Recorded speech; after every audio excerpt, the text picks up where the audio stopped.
volunteering at church. It is 1 o'clock. And it is typically like 3 to 4 hours. Now I did get there kind of late. Not until 9 o'clock.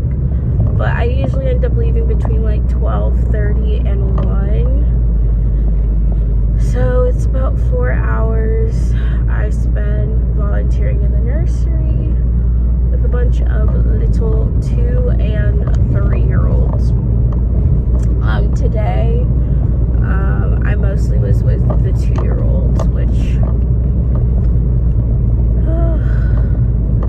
they're so adorable. And I feel like 2-year-olds are fun because it's like they have some skills. Like a lot of them can talk and hold conversations, although not always understandable. So they'll be trying to tell me something and I'm like, what? It's like the translation, my 2-year-old translator was not there. But me and my friend who I volunteer with, we were both exhausted. So originally we had planned to get like lunch after, but we both decided we're just gonna do dinner later, like around 6 o'clock or later. So that's the plan for now.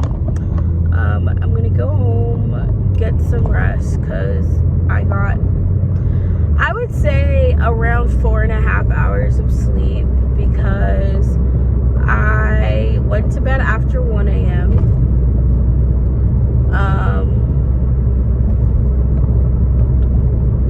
And I was in and out of sleep already.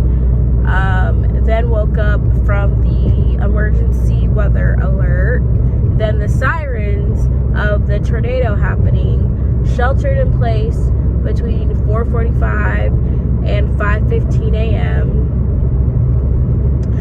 Then tried to go back to bed, couldn't sleep, and then was up. I feel like I maybe went back to sleep.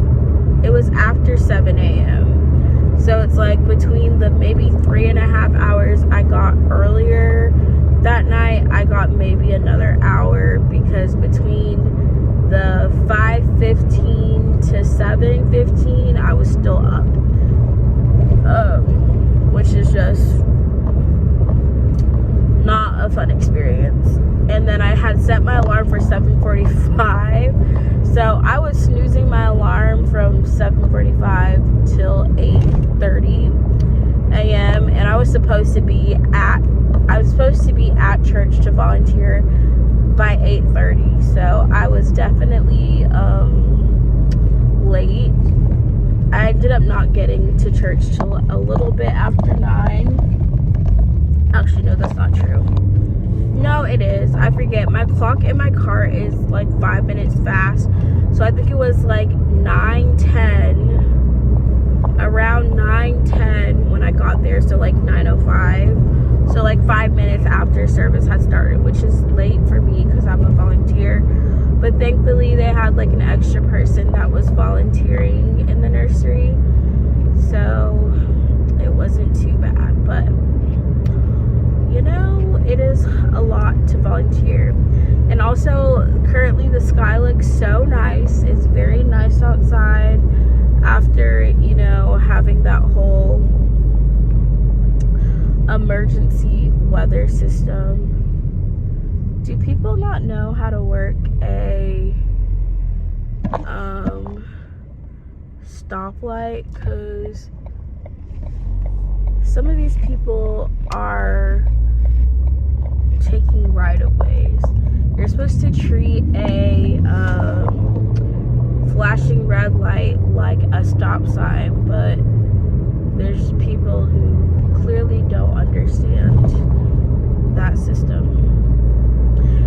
And you know what? For anyone who thinks I'm a bad driver, I got 100 on my driver's license test after I failed the first time, but it still got 100, meaning I passed with flying colors.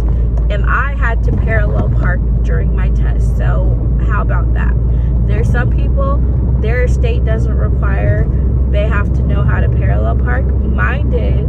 So I got 100, including having to parallel park and everything else.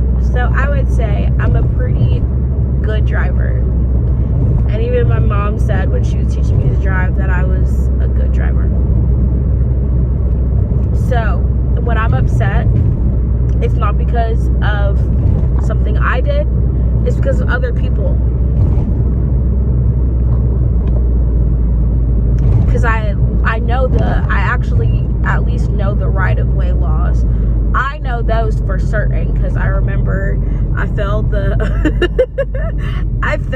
the license test a couple of times. Like, not getting my license, but getting my permit. I failed the permit test. Well, I failed my permit test the first time really because I took it and I didn't really study. I like glanced over things. So I didn't actually fully study for it and thought I could pass. Yeah, that wasn't true. Took it again, passed. And then with my driver's test for my license, the first time I took it, it really was that I had a bad instructor who didn't clearly explain what she wanted me to do. So I failed because I really didn't understand what I was being asked to do.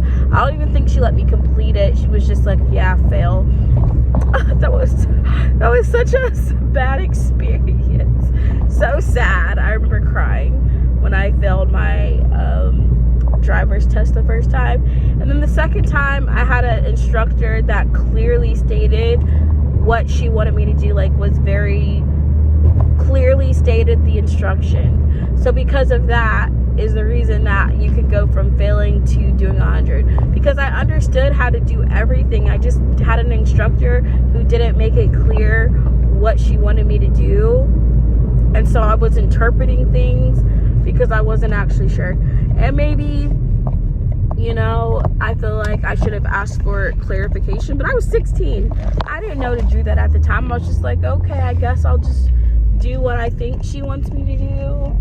And yeah, it was a whole hot mess. So sometimes it's not really even just like, it wasn't that I didn't know how to drive or didn't know how to do things. It was that I wasn't given great instructions. So sometimes it's not a lack of knowing or understanding. It's just not having